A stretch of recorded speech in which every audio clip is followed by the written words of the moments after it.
Pronto, beleza. Sejam todos bem-vindos. Esse daqui é mais um encontro do nosso Clube do Livro. Tá bom? Nós estamos no 14º encontro, né? Voltando aqui ao formato ao vivo, né? Nos últimos eu tenho sempre gravado aí para vocês, mas hoje voltei aí no ao vivo e vamos ver se a gente consegue manter essa parada ao vivo, né? Que a ideia inicial foi ter os encontros ao vivo. Então, bora tentar manter esse negócio, que é uma maneira de eu me comunicar aqui com vocês de maneira mais direta, de maneira mais bonitinha, né? Minha comunicação direta com vocês, fora o Instagram, que é algo mais distante, né? Então eu queria um espaço mais que eu pudesse falar mais abertamente. E aqui o Clube do Livro é esse espaço. Então seja muito bem-vindo. Não sei se todos vocês, né, ou todas vocês já participaram alguma vez, mas aqui a ideia é a gente comentar, fazer leitura de livros, né, e comentar alguma coisa que você consiga aí aplicar na tua vida. Os 2 livros, o primeiro foi sobre a brevidade da vida, o segundo foi O Médico e o Monstro. Né? Se você ainda não está no grupo exclusivo lá no WhatsApp, acesse o grupo exclusivo do WhatsApp, tá bom? O link vai estar por aí depois na gravação, tá? Mas acesse, né? A playlist dos 2 outros livros, eu vou disponibilizar lá também, tá bom? Eu acho que eu disponibilizei a do Sobre a Brevidade da Vida, do Médico e o Monstro, ainda não disponibilizei a playlist, mas eu vou jogar lá todos os links de todos os encontros que a gente teve do Médico e o Monstro. Então, hoje nós vamos iniciar um novo livro, né, que eu gosto muito particularmente, que é este daqui, A Morte de Ivan Ilitch. Né, A Morte de Ivan Ilitch. Então, é um novo livrinho que nós vamos iniciar, tá? Então, deixa eu pegar aqui meu roteiro. E aí, qualquer coisa, qualquer dúvida, qualquer pergunta, vocês podem botar aqui no chat para poder a gente ir conversando. Então, o que acontece? Morte do Ivan Ilitch é uma novela do Tolstói, né? Tolstói, um autor russo bem conhecido também, foi publicada em 1886.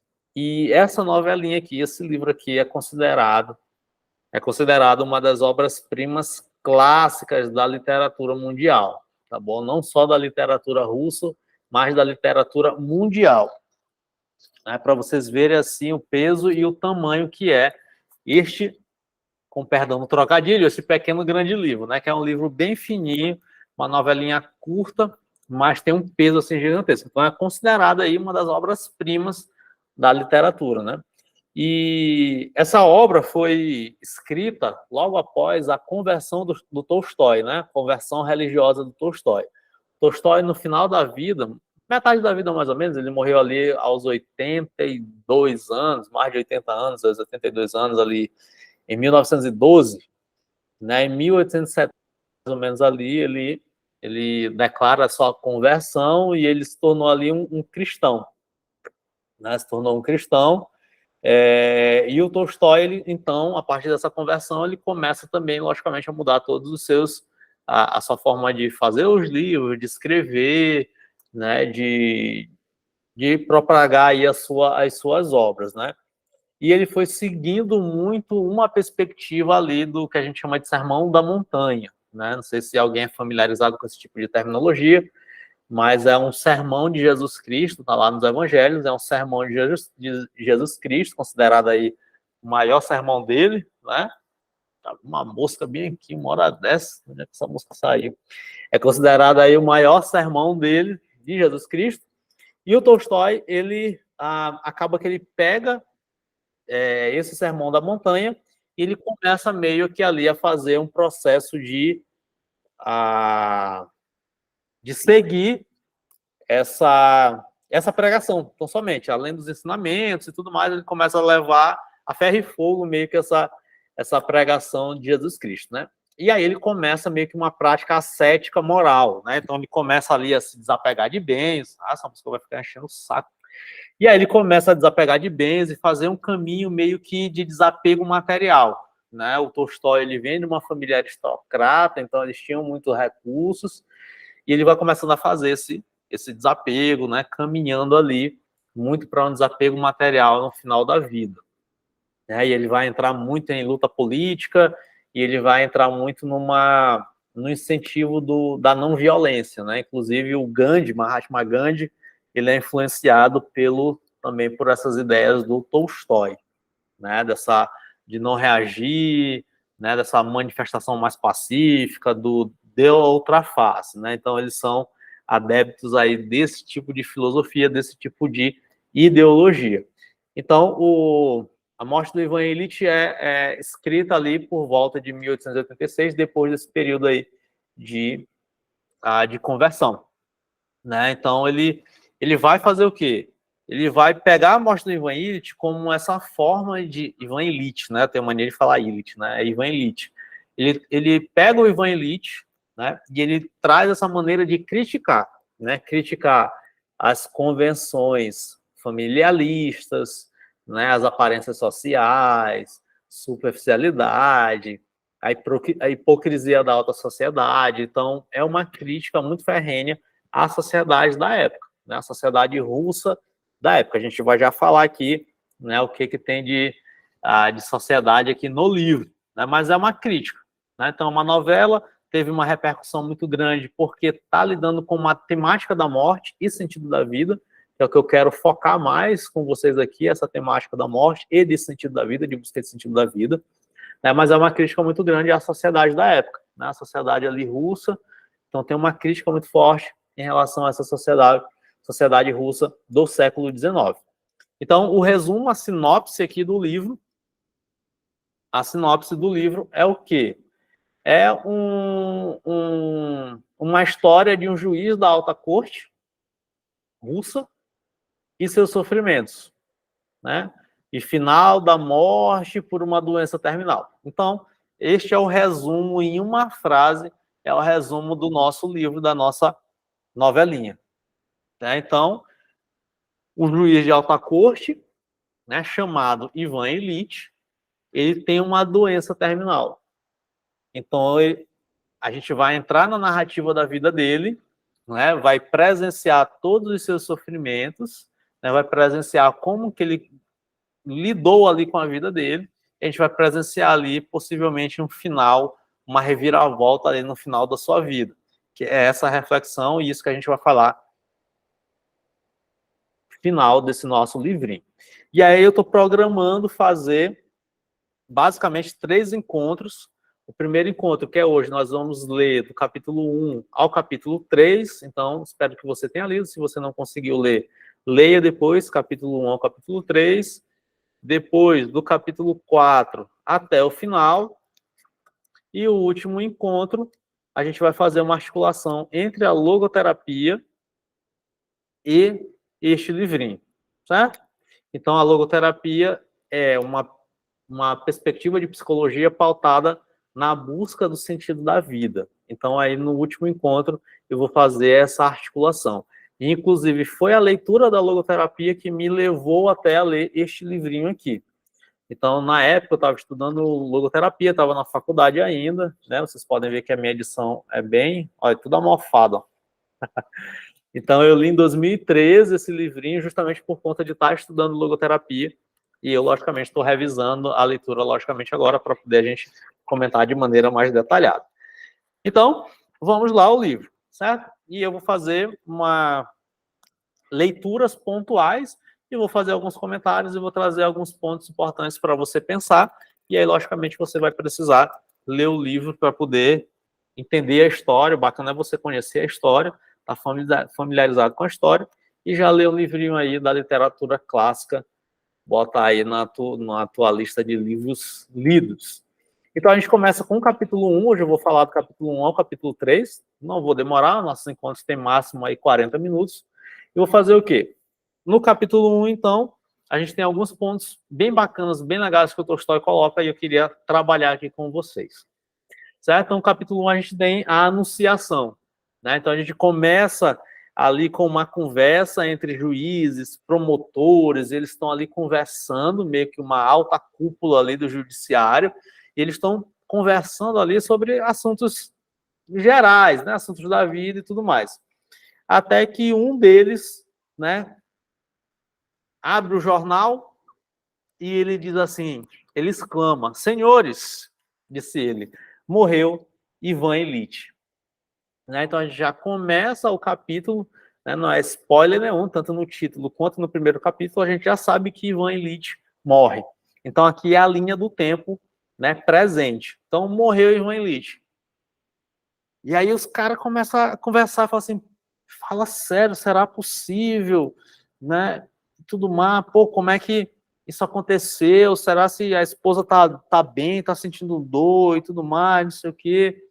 Então aí eles começam a conversar, né, sobre o Ivan Ilitch, sobre a condição de doença incurável que ele estava sofrendo ali, né? Só que um movimento interessante é a aparente indiferença deles em relação à própria morte do Ivan Ilitch, né? Então, não sei se você já leu, mas eles estão ali conversando e, pô, falam sobre a doença, falam sobre como o Ivan Ilitch estava sofrendo, estava lidando ali com aquela doença, e automaticamente eles fazem o quê?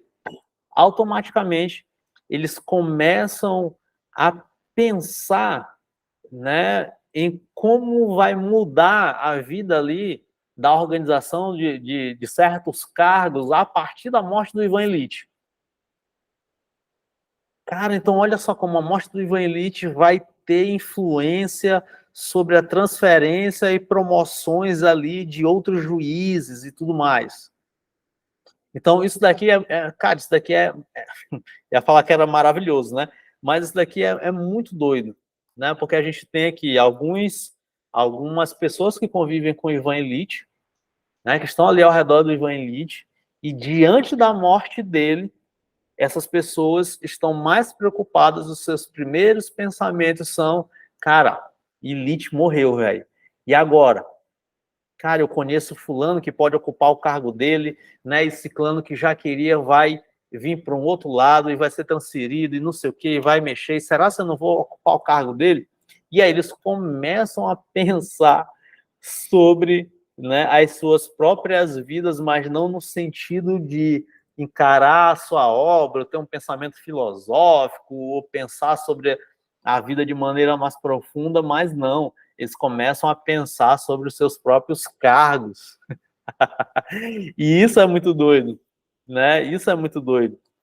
É como se, né, eu morresse, eu trabalho numa clínica com outros psicólogos, e é como se eu morresse, e aí um colega que trabalha comigo, né, falasse assim, bicho, Otton morreu, bacana, vou ficar no lugar dele. Só isso. Né? Então aqui a gente começa a pensar assim, cara, como é que são as pessoas que estão ali ao meu redor? Como é que. Será que elas se importam de verdade com a gente ou não? Né? Ou será que elas estão preocupadas justamente só com essa dinâmica aqui, às vezes muito materialista, às vezes muito carreirista, né? Então aqui a gente tem isso. Né? Então aqui a preocupação única, exclusiva é fulano morreu, cara, eu já tenho alguém ali para tomar o lugar. Para tomar o lugar. E eu não tô nem aí, velho. Né? E aí eles passam de uma aparente preocupação, morreu Ivan Ilitch, e aí o primeiro pensamento é nessa nova articulação, né, de como é que iam ficar os juízes e promotores, e aí, depois de 5 minutos, eles já continuam a vida ali normalmente. Já continuam a vida normalmente. E às vezes isso acontece com a gente também. Né? Não sei se você já passou por esse tipo de experiência, mas você recebe a notícia de fulano morreu, fulano faleceu. E aí tu fala assim, ei, cara, pô, malzão, velho. E acabou. Né? E você continua a vida como se nada tivesse acontecendo. Não é assim que é a nossa reação? A maioria das vezes é. A maioria das vezes é assim. E aí né, engraçado que o Tolstói, ele diz assim, na página 9, ele diz assim, um sentimento de alegria pelo fato de que morrera um outro, e não ele. Então, um dos amigos pensa isso, um dos colegas de trabalho pensa isso. Melhor Ilitch do que eu, né? Melhor ele ter morrido do que eu. Antes ele do que eu. Né? Então, são características e são pensamentos que passam pela nossa cabeça. Né? Passa, não tem como. Não tem esse mortal, né, santo que não pense isso. Né? Isso daqui faz parte da alma humana. E é muito bacana. É muito legal quando o Tolstói ele descreve isso. Ele descreve essa indiferença. Cara, os colegas, pessoas que deveriam se importar ali minimamente com o Ivan Ilitch, porque era da convivência do Ivan Ilitch, não se importam, parecem não se importar. E aí um dos que é considerado um dos amigos dele só vai ao enterro, só vai ao velório, né, do Ivan Ilitch por um senso de obrigação, né, por um senso de obrigação para com os outros, não porque queria estar ali, e ainda fica injuriado porque corre o risco dele perder o jogo à noite, o carteado que eles tinham. Esqueci o nome aqui que eles dão. E aí ele fica injuriado. Cara, eu vou nesse velório do Ivan Ilitch, mas, pô, bicho, eu vou perder aqui meu jogo de carteado, cara. Vou perder o jogo de carteado. E aí ele fica injuriado, né? Porque ele tem que fazer, ele tem que ter essa obrigação, né? Mas ele vai lá, obrigado de verdade, né? Ele não vai porque ele tá ali tentando prestar uma homenagem ao seu amigo, não. Ele vai porque ele tem que cumprir uma obrigação moral, né? E não é algo que faz sentido para ele. Então aí ele se sente, né, extremamente lesado, porque ele está perdendo o jogo de cartas dele. Por que diabo é que Ivan Ilitch vai morrer logo na quinta-feira? Ele não podia morrer no outro dia, logo no dia do jogo do carteado, ele vai morrer, né? Então aí tem uma aparente indiferença diante da morte do cara. E aí a gente fica se perguntando assim, bicho, né? De verdade, quais são as pessoas que se importarão, ou quais seriam as pessoas que se importariam se hoje a gente morresse? Né? Então, se hoje a gente morresse de fato e de verdade, quem seriam as pessoas que iriam lá e chorariam de verdade? Não externamente, claro, né? Mas que se importariam mesmo, que falassem, cara, pô, fulano vai fazer falta, ó. Cara, fulano vai fazer falta. Otton vai fazer falta, morreu, vai fazer falta. Pô, vou lá, velho. Vou lá no velório dele, né? Vou perder, sei lá, o jogo do Corinthians, vou perder o jogo do Flamengo para ir lá prestar homenagem para Otton, porque, cara, pô, era um cara bacana, né? Então, quantas pessoas hoje fariam isso por você? Quantas pessoas hoje, né, de verdade, dentro do seu coração, prestariam esse tipo de homenagem, né? Minimamente, cara, eu vou lá, vou velar, né? Eu sei que para algumas pessoas é mais difícil e tudo mais, mas isso traz para a gente justamente esse tipo de reflexão, né? Então, aqui o Ivan Ilitch parece uma tristeza, né? Principalmente porque a gente vai avançando um pouquinho na leitura e aí a gente se encontra com a viúva, com a esposa do Ivan Ilitch. A gente se encontra com ela, velho. E aqui é o mais engraçado. Que a gente começa a ver aqui toda a articulação da Prascóvia, né? Então a gente começa a ver aqui a viúva. E a viúva tá ali aparentemente, né, triste, velando o corpo do marido, mas só que não. A gente avança na leitura e aí de repente a gente começa a perceber que a viúva do Ivan Ilitch, ela está preocupada na verdade é o quanto que ela vai receber de pensão do Estado pela morte do marido. Então ela chama esse amigo, que é o Piotr, né, Ivanovich, e ela vai lá e chama e fala assim, vem aqui, cara, eu quero conversar contigo. E aí ele tá pensando que ela vai, sei lá, se lamentar, né, tá preocupada ali com a morte e tudo mais. Não. Né, ela chama ele numa sala separada, e aí de repente alguém acho que é da funerária, entra ali, e ela tá acertando todos os detalhes do enterro. E aí esse funcionário da funerária vai lá e diz assim, ó, fulana, né, ó, Prascóvia, tu quer enterrar o Ilitch num lado assim, num lado assado e tal, não sei o quê, e ela fala assim, qual é a mais barata? Qual é o local mais barato para enterrar esse morto aí, esse defunto? E aí ela vai lá e organiza da maneira mais barata e mais prática o enterro do marido, e depois ela volta para conversar com um amigo, né, e perguntando, poxa, qual é o melhor jeito, tem algum jeito que eu consiga aumentar a minha pensão? Tem alguma coisa que eu possa fazer que eu consiga ter mais benefícios ainda pela morte desse defunto aqui? Tem alguma coisa que eu consiga fazer? E aí, na hora que a gente começa a ler, você fala assim, bicho, né? Cara, o cara morreu e a mulher tá preocupada com a pensão, velho. Nem enterrou ainda e ela tá preocupada com o dinheiro. Né? Poxa, ela articulando e tudo mais. E a observação interessante aqui do Piotr é que ele pensa assim, rapaz, ela me chamou para tirar algumas dúvidas comigo se ela poderia aumentar a pensão, mas na verdade ela já tinha feito todo o tipo de pesquisa possível e ela sabia que não tinha mais como aumentar a pensão. Mas mesmo assim ela chegou até mim como se eu pudesse dar algum truque, alguma artimanha, alguma dica para poder ela aumentar isso que ela já sabia que não poderia ser aumentado.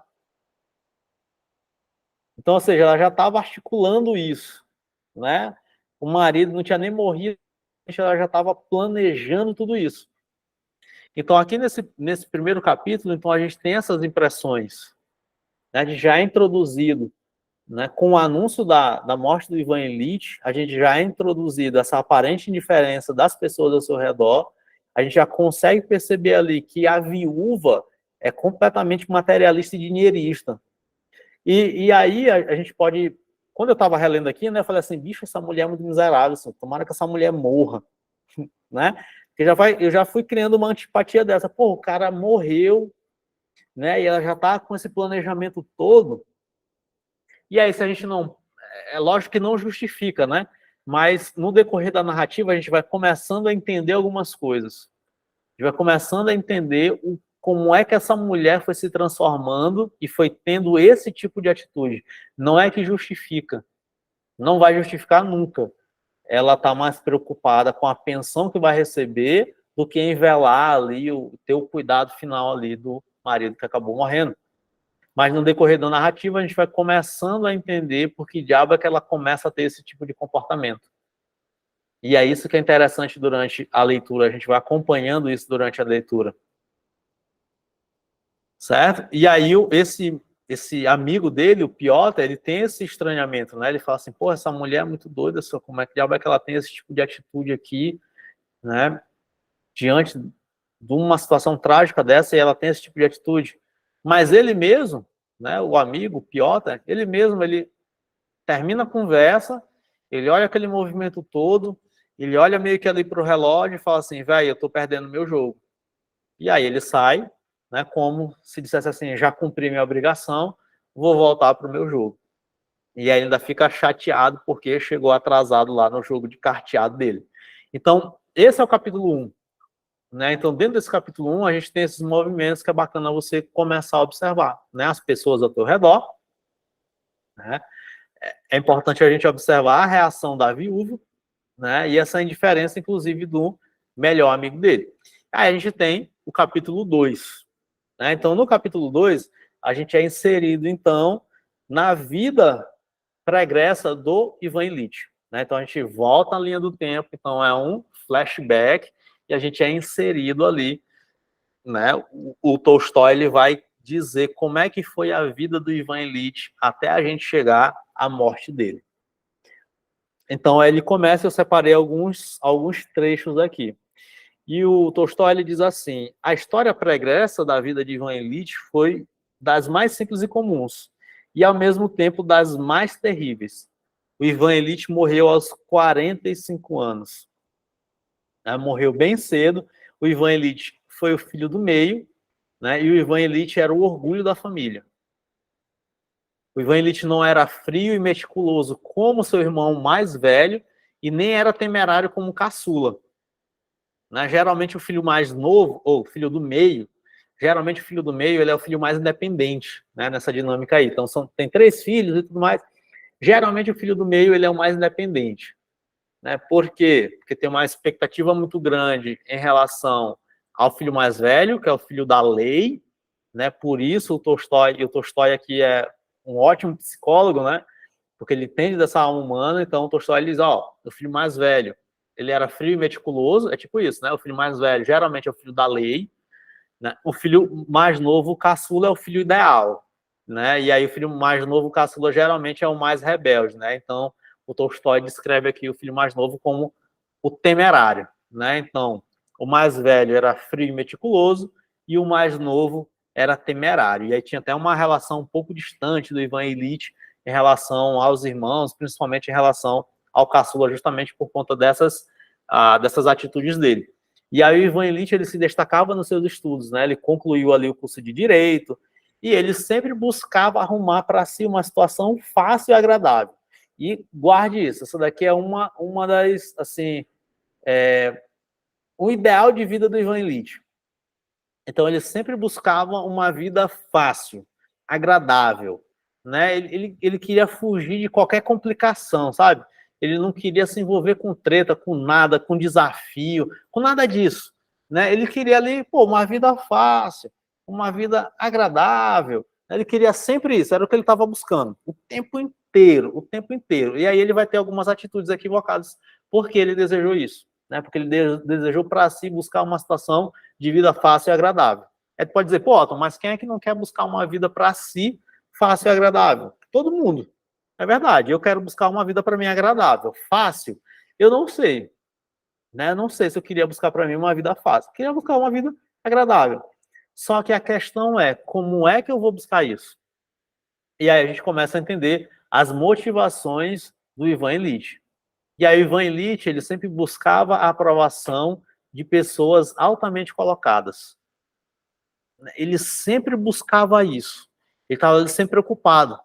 Poxa, quem são aqui as pessoas, né, da classe A? E aí ele tentava se envolver com essas pessoas da classe A, ele tentava ter uma aparência ali. Então ele estava sempre buscando isso, ele estava sempre buscando crescer profissionalmente, né, mas para se encaixar, para aparentar ter um sucesso, principalmente ali um sucesso material, um sucesso aparente diante da sociedade. Então ele sempre buscava essa aprovação das pessoas altamente colocadas.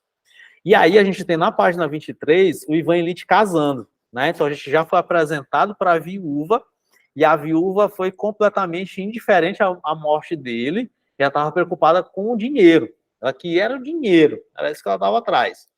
E a gente é apresentado, então, ali na página 23, né, para ela. A gente é apresentado a ela. E o interessante é que, olha só como o Tolstói descreve aqui. Ele diz assim, ó, o Ivan Ilitch, ele vai fazendo carreira, né, ele vai sendo inserido ali, né, ele consegue um cargo bom, e aí ele muda de cidade, né, muda de província, então ele está crescendo na vida. Ok, tranquilo. Então aí o Tolstói ele diz assim, depois de 2 anos de serviço na nova cidade, conheceu ali a futura esposa. Praskrovia Fyodorovna Michel era a moça mais atraente, brilhante e inteligente do círculo de relações de Ivan Ilitch. Cara, isso daqui é bom demais, né? É bom demais. É bom demais. Então, olha só como Tolstói apresenta a gente. Praskrovia era a moça mais atraente, brilhante e inteligente do círculo de relações de Ivan Ilitch. Cara, como é que essa mulher bem aqui se transforma naquela viúva preocupada tão somente com a pensão? O narrador está mentindo para a gente aqui, ela não era nada disso, ou então aconteceu muita confusão para ela chegar na meia-idade do jeito que chegou, que é como a gente conhece ela. Então aqui, possivelmente tinha ali em volta de 20 anos, 25 anos, no máximo. Então, como é que uma pessoa, o Ilitch morreu com 25, com 45. Então, como é que em 20 anos uma pessoa consegue se transformar e aparentar ter uma personalidade completamente materialista, dinheirista e indiferente ao seu companheiro de vida? Então, o que diabo é que acontece nesse meio tempo para poder chegar a isso? Então, é muito interessante como a gente é apresentado para ela. Só que, olha só, a motivação do Ivan Ilitch. Isso daqui é bom demais também. Ivan Ilitch não possuía uma intenção clara, determinada de se casar. Mas quando a moça apaixonou-se, ele formulou para si mesmo a pergunta: por que realmente não casar? Dizer que Ivan Ilitch casou-se porque se apaixonara pela noiva e encontrara nela compreensão para suas concepções sobre a existência seria tão injusto como afirmar que se casou porque as pessoas das suas relações aprovaram aquele partido. Ivan Ilitch casou-se de acordo com seus próprios cálculos. Conseguindo tal esposo, fazia o que era de seu próprio agrado e, ao mesmo tempo, executava aquilo que as pessoas mais altamente colocadas consideravam correto. Então, a motivação do Ivan Ilitch para casar foi extremamente calculista nesse sentido. Tipo assim, ele não se apaixonou. Apesar de Praskovia ser muito bonita, ser inteligente, ser atraente, né? O Ivan Ilitch, ele não estava olhando isso, ele não se apaixonou, não. Mas por que diabo é que ele casou? Ele casou porque, cara, era isso que a sociedade esperava, né? Era isso que as pessoas altamente colocadas esperavam que ele tivesse ali uma família. E era isso que ele queria. Né? Então, a motivação dele, ele casou para agradar, para dar uma satisfação para a sociedade. Aí aqui a gente começa a entender meio que a treta, né? Porra, o cara casa com a mulher e aí ele não tá meio que preocupado com ela. Não. Né? Ele casou para dar satisfação para a sociedade. Ele não casou porque ele decidiu. Não, cara, realmente faz sentido. Não, ele botou meio que na balança a parada e falou assim, velho, certo, eu vou casar. Eu vou casar porque é isso que a galera quer. Né? E aí é que eles casam, e é outro trecho interessante é assim, no entanto, a partir dos primeiros meses de gravidez da mulher, surgiu algo novo, inesperado, desagradável, penoso, inconveniente, que não se podia esperar e de que não havia nenhum meio de se livrar. Então a mulher buchuda, eles tinham acabado de se casar, aí Tolstói continua dizendo assim, a mulher, sem qualquer motivo, conforme pareceu a Ivan Ilitch, como ele dizia a si mesmo, começou a infringir o encanto e a decência da vida. Sem nenhuma causa para tanto, a mulher tinha ciúme dele, exigia que ele fizesse a corte, que ele continuasse cortejando-a, implicava com tudo, né? Fazia-lhe cenas grosseiras e desagradáveis. Então, do nada, né? Sem ele merecer, né? O homem nunca tem culpa de nada, né? Então, sem ele merecer, então a mulher começou meio que a implicar com ele. Né? Começou a implicar com ele. Ela buchuda, tadinha da bichinha, os hormônios da flor da pele, querendo atenção, e ele, pô, essa mulher fica enchendo meu saco. E aí, olha só como é que Ivan Ilitch vai tentar resolver essa situação.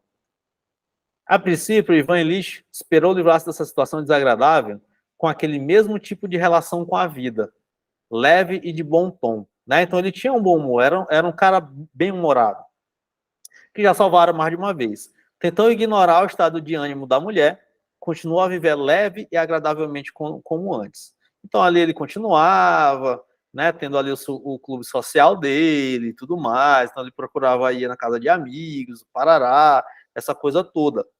Né? Só que a mulher continuava insistindo. A mulher cobrava, cara, tu tá indo pra lá, pô, eu tô buchudo aqui, velho, e aí, como é que vai ser esse negócio?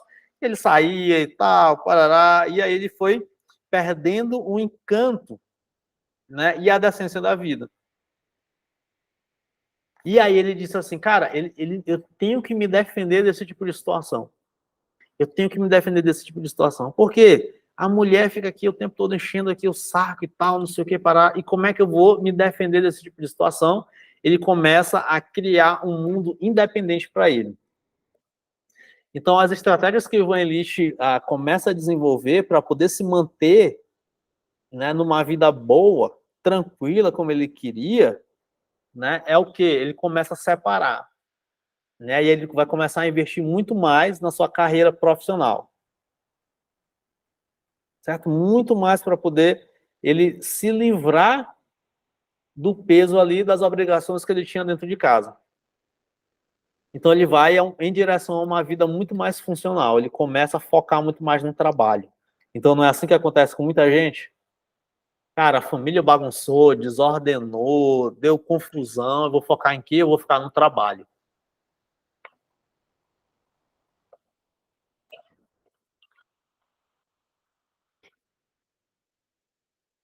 Então, o Ivan Illich, ele começa a dar esse tipo de resposta.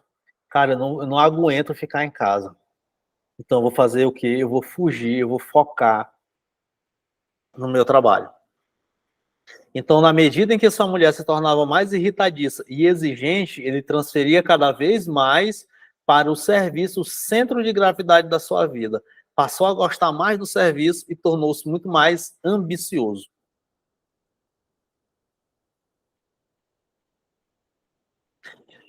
Então, aí ele começa a ter esse tipo de complicação. Então, ele começa a ignorar cada vez mais a sua esposa, ele começa a focar cada vez mais no serviço. O tal de buscar a paz, exatamente. Ele vai buscar a paz, que era o que ele queria, né? Era a motivação inicial dele. Cara, eu quero uma vida tranquila, né? Eu quero uma vida fácil, eu quero uma vida agradável. Então, a partir da primeira gravidez, o casamento ele foi mudando. E foi logo rápido, né? Então, a esposa foi ficando muito mais exigente, muito mais reclamona. E ele exigia para si, então, uma resposta. Qual foi a resposta dele? Um modo independente da família, principalmente focando no trabalho. Né? Então, aí, todo o interesse da vida de Ivan Illich se concentrou nesse mundo judiciário. Então, ele vai lá e foca no trabalho dele. Ah, vou arrochar aqui no trabalho. É errado focar no trabalho? Não, mas como fuga para poder não lidar com as obrigações da família, pronto. Aí é errado. Né? Aí é equivocado, porque ele está instrumentalizando uma área da vida, utilizando essa área da vida como fuga. E muitas vezes a gente faz isso. Eu atendo várias pessoas que dizem isso. Ó, eu vou focar no trabalho, eu vou focar no trabalho, eu tô focando no trabalho. Mas porque, cara, quando eu chego em casa, é confusão, quando eu chego em casa, é isso daqui. Então, aí eu tenho desde pessoas que chegam em casa e se sentem extremamente solitárias. Eu chego em casa, me percebo sozinho, me percebo sozinha, não tem ninguém para conversar, não tem ninguém para dialogar, terminei o namoro, terminei o relacionamento, e sinto essa falta muito grande, então por isso eu foco no trabalho. Assim como tem pessoas que têm ali os seus companheiros, têm os seus parceiros e tudo mais, mas quando chega já está tão desgastado que prefere continuar trabalhando, que prefere focar no trabalho. E muitas vezes o trabalho é causa disso. No caso aqui de Ivan Illich, o trabalho não foi causa, né? O trabalho foi consequência. Né? Então, a fuga no trabalho foi consequência de quê? Foi consequência de uma percepção equivocada e errada do Ivan Illich acerca das suas obrigações e acerca de quê? Acerca da própria dinâmica, né? E de como ele deveria assistir a sua família. Já que ele, a priori, casou pela motivação errada, então a gente já tem de início aqui uma confusão gigantesca na vida do Illich. Porque ele casa com uma motivação errada. Ele casou com a motivação errada. Ele casou para dar uma satisfação para as pessoas que ele queria o reconhecimento delas. Né? Então, a galera da alta, né, o pessoal altamente colocado, casa. Então, aí eu tenho que casar, né? Então, a motivação dele foi extremamente equivocada. E aí, logicamente, com a motivação errada, na hora que chega uma exigência, a motivação errada vai para o saco, lógico. Se eu casei, né, qualquer coisa que eu faça com motivação errada, no primeiro conflito, eu já quero me livrar daquilo ali. Não é assim que acontece? Cara, se eu não sei por que eu estou fazendo aquilo ali, na primeira confusão, eu vou me embora. Na primeira confusão, eu procrastino. Na primeira confusão, eu esquivo. Na primeira confusão, eu desisto. Ivan Illich não podia desistir no sentido de separar, mas ele desistiu no sentido de manter ali a relação. Saudável, que eu digo, né? Manter o relacionamento vivo, saudável. Não. Ele separou, ele isolou uma vida independente para ele. Então, dessa forma, assim viveu Ivan Illich durante 17 anos. Durante 17 anos. E aí aqui a gente começa o capítulo 13, já estou encerrando. Né? Mas ele viveu 17 anos nesse negócio.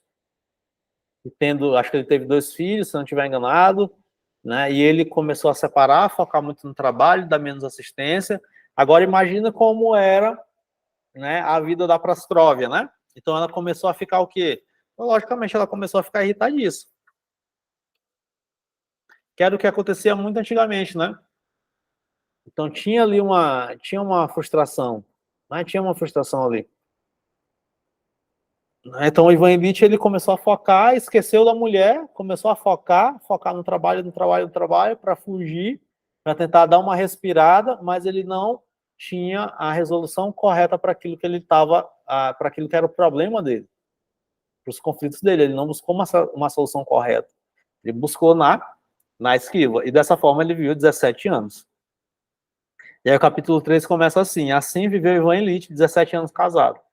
Ele já era um promotor experiente, que recusaram algumas transferências na expectativa de um lugar mais interessante, quando ocorreu inesperadamente uma circunstância desagradável, que alterou completamente a tranquilidade de sua vida. Ivan Illich esperava receber o cargo de juiz-presidente numa cidade universitária, mas Hope conseguiu passar-lhe à frente e ocupar esse cargo. Ivan Illich ficou injuriado.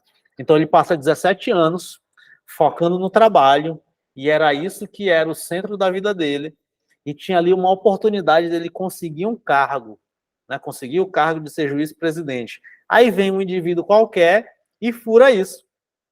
Conseguiu passar à frente dessa promoção dele. Aí, meu preto, ele ficou injuriado. Ele ficou injuriado. Né? Tolstói diz assim: isso ocorreu em 1880. Esse ano foi o ano mais penoso da vida de Ivan Illich. Olha só, né? Então, quando ele não alcança um cargo que ele tanto almejava, então isso daí é que significou ser o ano mais penoso da vida dele. Então, olha onde está o significado da vida dele. Quer dizer, 17 anos, com confusão, com a mulher reclamando, com ele não dando atenção para a mulher, com ele sendo omisso com a família, com a casa dele, 17 anos vivendo assim, não foram anos penosos, né? O ano mais penoso foi quando ele perdeu a promoção dele. Eita, Ivan Illich, né? Então ele ficou extremamente irritado, porque ele não conseguiu essa promoção. Mas olha o interessante é que o Illich, ele se torna um vitimista, porque olha a reação dele. Ficou claro então, por um lado, que o ordenado era insuficiente para viver. Por outro, e todos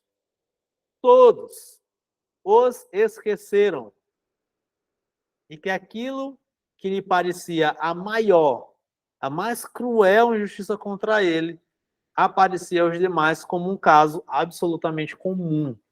Olha só como é legal essa descrição aqui do Tolstói, porque ele vai descrever justamente a distorção que o Ivan Illich traz para esse caso. Vocês conseguem perceber? Está na página 27, no começo do capítulo 3. Depois leia com atenção lá. A mais cruel injustiça contra ele aparecia aos demais como um caso absolutamente comum. Ou seja, era comum umas pessoas furarem ali a promoção das outras. Muito por conta de politicagem, de influência, do QI, famoso QI. Então era muito comum. Só que para o Ivan Illich, não. E olha só como o Ivan Illich, como ele reage. Ele diz assim, ó, todos os esqueceram. E eu já falei aqui para vocês, já falei no Instagram e tal. E esse tipo de pensamento de tudo ou nada, eu já falei isso para vocês. Então o Ivan Illich, ele tem essa distorção de pensamento. Essa distorção cognitiva, né? Ele diz assim, cara, todo mundo me esqueceu. Como assim todo mundo te esqueceu, meu filho? Né? Então todos me esqueceram. E aí, logicamente, se todo mundo te esquece, então isso vai parecer gigante para ti. E aí, por isso que o Ivan Illich interpreta esse fato como algo gigantesco, quando, na verdade, era um caso comum. Aos olhos de quem está de fora, eu falo assim, Illich, tu tá meio que surtando, velho. Tu tá, como a gente diz em inglês, tá overreact, né? Tá tendo uma reação exagerada. Velho, isso aqui é comum acontecer. É comum as pessoas passarem as outras justamente por conta de uma estratégia política, de uma influência política. Então, é muito comum. Do que indica, de ter mais afinidade. Então é muito comum, meu filho. Não tem só mérito teu, tem mérito do teu trabalho, mas também, né, tu sabe, né, para chegar a outros cargos, então tu vai precisar ali de uma influência, tu vai precisar de que alguém te indique, tu vai precisar ali de todo um movimento de peças e tudo mais. E Ivan Ilitch fica extremamente revoltado com aquilo, porque aquilo ali era o centro da vida dele. Então, não receber a promoção o deixa desesperado. O deixa desesperado. Né? E aí o Ivan Ilitch, ele tem uma outra, eu não sei onde está aqui, mas ele, tá aqui, ó, né? Ele sentiu que todos o abandonaram. Olha só. Então ele começa a cair num diabo do vitimismo gigantesco. Ele fala assim, cara, essa injustiça foi extremamente cruel contra mim. Todo mundo me esqueceu. Todo mundo me abandonou. Aí ele vai cair, logicamente, num ressentimento. Ele vai cair no vitimismo. E aí a resposta dele é a resposta de raiva. Né? Então, toda vez que a gente interpreta que alguém comete uma injustiça contra a gente, a nossa resposta é de raiva. Né? Então, é por isso que aqui no começo do capítulo, o Tolstói diz assim, Ivan Ilitch se irritou. Por quê? Porque ele está interpretando que é como se todo mundo tivesse abandonado, todo mundo tivesse cometido ali uma injustiça contra ele. Então, aí, no verão daquele ano, Ivan Ilitch, para aliviar as despesas, pediu uma licença. E ele foi com a mulher passear no verão. E aí, no campo, sem as obrigações do serviço, Ivan Ilitch sentiu, pela primeira vez, não apenas tédio, mas uma angústia intolerável. Então, ele começa ali a ressentir. Cara, fizeram algo contra mim, fizeram algo contra mim. E ele começa ali, ó, a ressentir. Então, aí ele decide, cara, não pode mais viver assim. Eu tenho que tomar alguma atitude. E aí, depois de uma noite de insônia, Ivan Ilitch passou a noite toda caminhando pelo terraço. Ele decide viajar até a capital, Petersburgo, a fim de tomar certas providências para castigar, isto é, aqueles que não souberam apreciá-lo, passar a um outro ministério. Então ele veio, então eu vou castigar, eu tenho que tomar certa providência, por quê? Porque essa galera aqui fez o mal a mim. Eles não souberam apreciar todo o meu valor. Né? Então, olha só o ressentimento no peito do Ivan Ilitch. Então, ele vai lá, decide, viaja, e a mesma coisa. Né? Ele tem essa sensação de que foi esquecido, né? De que não souberam apreciá-lo. E ele vai lá, viaja, e aí ele ia fazer o barraco, velho. Só que o que acontece? Tem uma circunstância, muda ali um esquema, muda alguém e tal. E aí, quando ele chega lá nesse local que ele vai cobrar, que ele vai exigir da galera que injustiçou ele chega lá e fala assim, ó, cara, eu recebi aqui um telegrama do governador e tudo mais, então a gente vai fazer uma mudança aqui no ministério, né? Então, aí você vai receber um outro cargo. Aí Ivan Ilitch, fica tranquilo, tudo que ele queria. Vai receber outro cargo, vai receber outro cargo e tal, não sei o que, parará. Pronto. Acabou o vitimismo, acabou a raiva, acabou a revolta de Ivan Ilitch. Ivan Ilitch fica completamente feliz. E ele esquece toda a mágoa contra os seus inimigos anteriores e contra o ministério. Ele esquece tudo, tudo vai embora. Por quê? Porque ele mudou o cargo, né? Ele vai ganhar 5.000 rublos, mais benefícios, mais não sei o quê. Né? Aí ele tem a sensação, eu fui promovido, agora eu fui promovido, então aqueles meus inimigos agora estão humilhados. E agora eles vão ter que me adular. Porque agora eles estão invejando a minha posição. Então agora eles vão me adular. Estou no cargo mais alto. Então agora eles que me deixaram, me esqueceram, me abandonaram, fizeram uma injustiça contra mim, agora eles vão me adular. Que era isso que ele queria no fundo, né? Ele queria esse reconhecimento por conta dessa alta sociedade.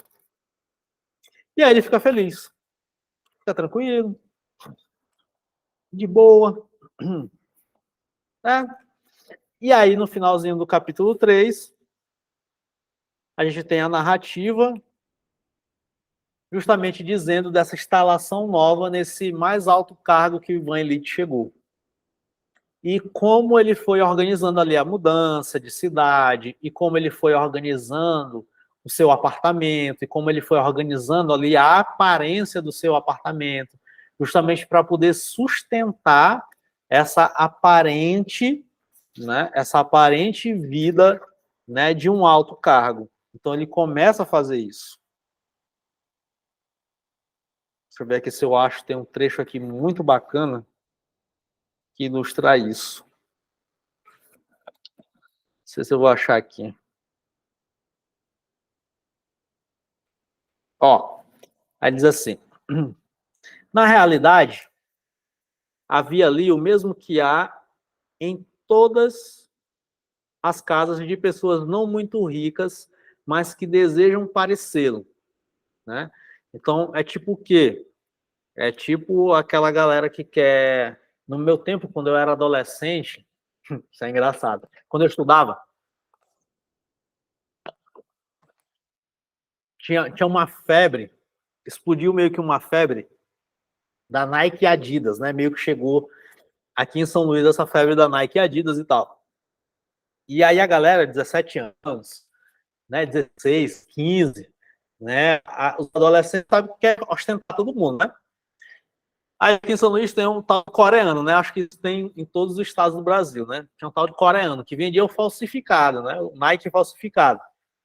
E aí a galera toda, eram poucas as pessoas no colégio que tinham dinheiro para comprar um tênis original. Tipo, acho que na época era 300 a 400 reais, às vezes tinha uns tênis de 600 reais. Isso há 10 anos era muito dinheiro. Né? Comprar um tênis de 400 reais, sei lá, o tênis que eu calçava era 60 reais, 65 reais, o tênis que eu calçava. Né? Então, comprar um tênis de 300 reais era um absurdo, era muito caro. E a galera fazia o quê? A galera ia lá no coreano e comprava o Nike Shox, né? Era a época do Nike Shox. A galera comprava o Nike Shox do coreano, que era 30 conto, 40 conto. Aí ficava todo mundo, aí foi uma febre, e aí todo mundo usava coreano e tal. Aí era meio que o Ivan Ilitch queria fazer aqui, né? Então ele queria ser uma pessoa rica, ele ainda não tinha uma condição tão boa assim, ele já tinha uma condição legal, mas não era classe A, né? Não era uma pessoa muito rica, ou não era uma pessoa rica. É diferente, né? Então é diferente aquela pessoa que ganha bem e a pessoa que é rica. A pessoa que ganha bem, sei lá, ganha 10 mil, 15 mil reais hoje em dia. Pessoa rica ganha muito mais do que isso. Né? Então tem uma galera que se acha rico porque ganha 10 mil reais. Mas é diferente. Né? Então o Ivan Ilitch, ele fazia meio que isso.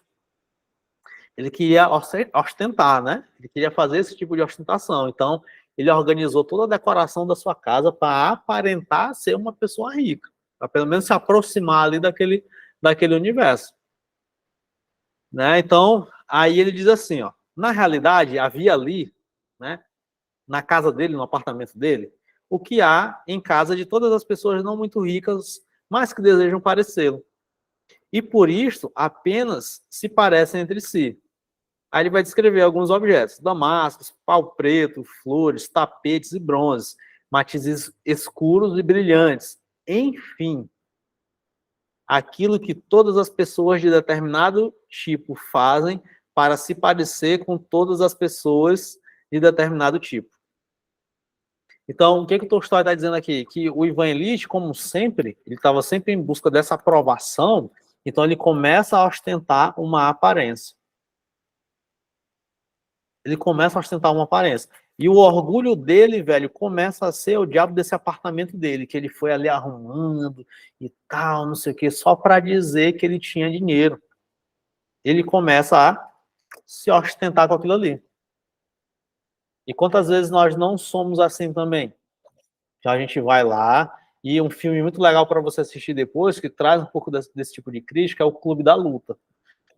Né? Então, a gente trabalha muito para ganhar muito dinheiro, né? Ou pelo menos para comprar coisas que a gente não pode pagar para agradar pessoas que não estão nem aí para a gente. Então, era meio isso que o Ivan Illich fazia. Lembra lá do começo do livro? Então, ele mobiliou seu apartamento, né? Ele tentou fazer toda uma decoração, né? Para fazer o quê? Para agradar pessoas que, quando ele morreu, o primeiro pensamento foi: rapaz, olha só, será que o meu amigo vai conseguir esse cargo do Ivan Illich? Acho que vai ficar com ele. Então, olha só o esforço do Ivan Illich. Ele faz um esforço gigantesco de ostentar um tipo de decoração, né, de ostentar um tipo de bem, para agradar pessoas que estavam cagando para ele.